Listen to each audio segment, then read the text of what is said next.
everyone. We're going to evaluate the integral over the interval 0 to 2 pi of this trigonomic function. So we'll get started. And the first thing I want to do is go ahead and expand that.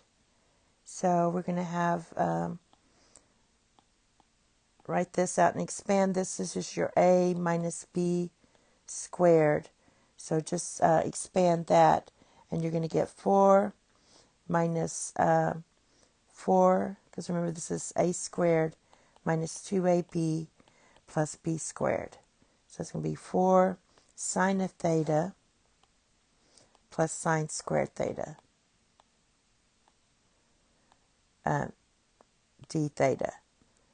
Now I'm going to use my half angle formula for sine squared to help integrate and evaluate. So just going to write that out.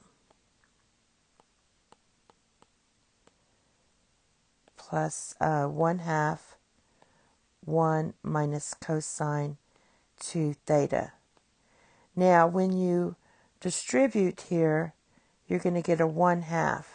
So this is going to, just this piece here, it's going to be 1/2 minus 1/2 cosine of 2 theta.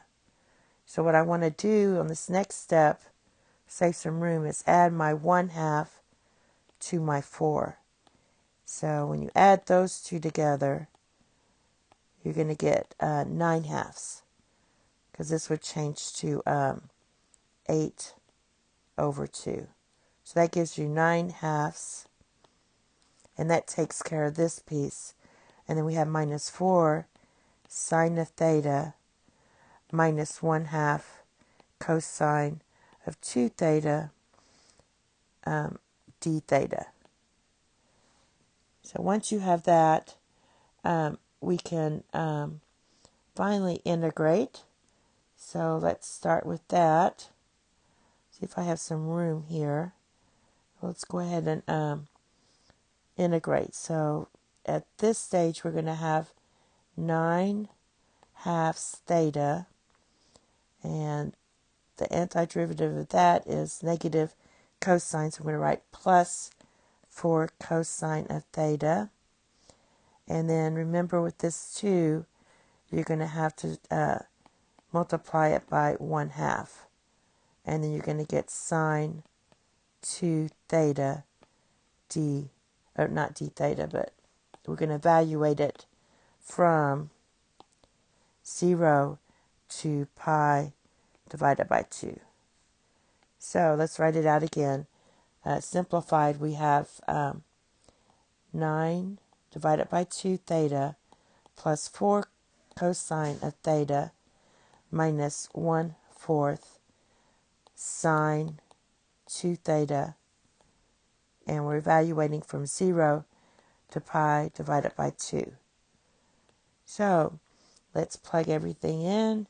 So you're going to get 9/2 times pi divided by 2 plus 4 cosine of pi divided by 2 minus 1/4 sine of 2 times pi divided by 2.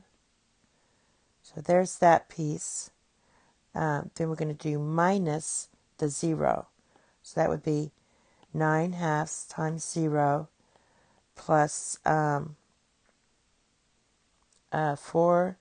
cosine of 0 minus 1/4 sine of 2 times 0. So that's just going to be 0. Now simplifying, this is going to be 0. Cosine of 0 is just 1. Sine of 0 is 0, so that's going to go away. And now let's look at this part. So this is going to be 9 pi divided by 4. Cosine of pi over 2 is just 0, so that's going to be plus 0. And sine of, this is just going to be pi, is 0, so you still have minus 0. And then the only thing you have here is minus 4. So our final answer is 9/4 or 9 pi divided by 4 minus 4. And that's it. Thank you. Have a nice day. Bye-bye.